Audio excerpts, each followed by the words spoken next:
going on, everybody? Welcome back to Dad Does Videos. I recently put together this Blackstone griddle. It's 28 inches, but before we start to cook on the Blackstone griddles, it's a little different than your traditional gas grill that you just put together, you fire up and you start cooking your burgers or whatever you want. This one you have to season. In all the Blackstone griddles you have to season. That's what this video is about.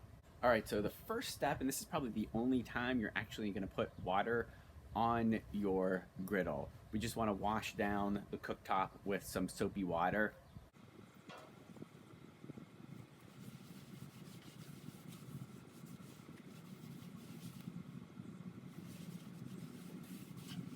Make sure you get all the sides as well. Don't skimp on that, because guess what? Your food is going to go up on the side, so we want to make sure everything is nice and clean before we start to season the griddle.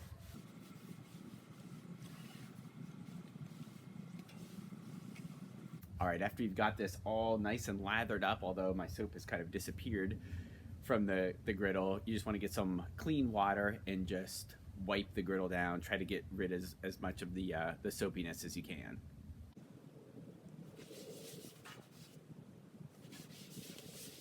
All right, after you've got your griddle top all nice and clean, dried up, we're gonna turn on the griddle, both dials, as high as it can go for about 15 minutes.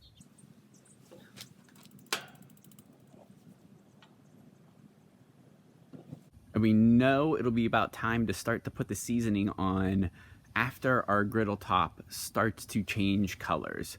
So in about 15 minutes, I'll be back, show you what this looks like, and we'll go from there.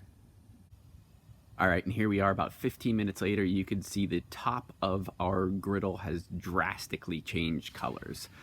So let's talk through the next step. All right, so now that our griddle top has changed colors, we are ready to go. It's been about 15 minutes since we've turned the griddle on, and we are going to start seasoning. And I have the magical Blackstone seasoning right here that we're going to use.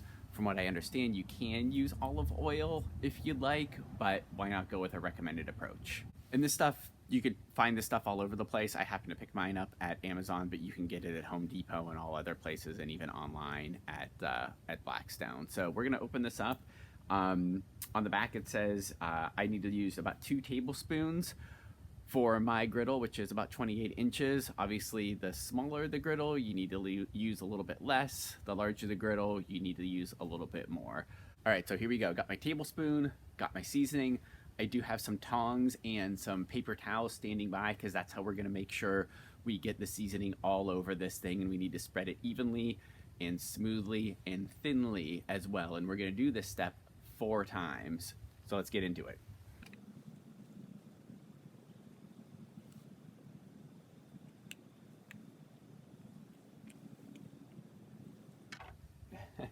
And that one sneaked out the back, so we'll try that again. All right, so I've got my paper towel and my tongs. We're just gonna move this stuff all over the place here.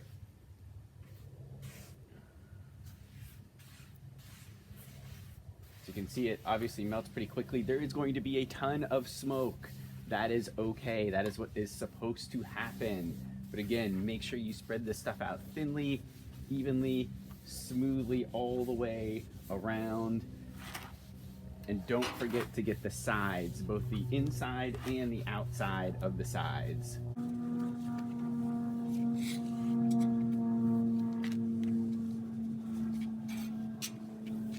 Just going back over to make sure there are no puddles all over the place here.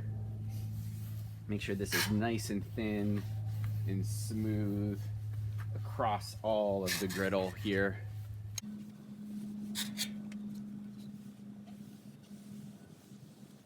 And once we're satisfied with it, and I'm about there because it looks like it's pretty evened out all over the place, we are just gonna let this sit for 15 minutes, let it smoke.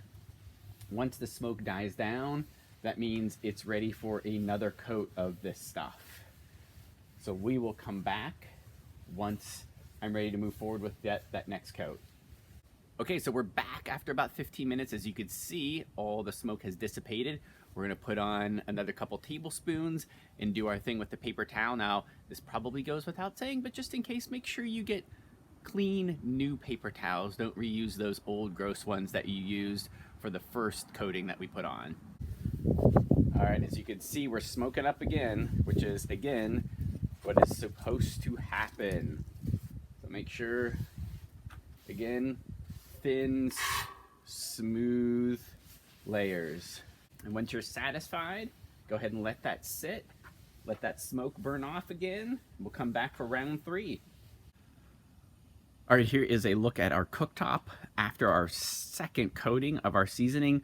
So I'm gonna keep doing this and do the third and the fourth coats, and then we'll give you a look at the top when we are finished. There's no sense in you watching me do the same thing over and over again. Here is a view of our cooktop after the third and fourth coatings of the seasoning. As you can see, it looks vastly different than what we started with, and it looks all hydrated enough that we can start to cook on this bad boy. Thanks for watching, everybody.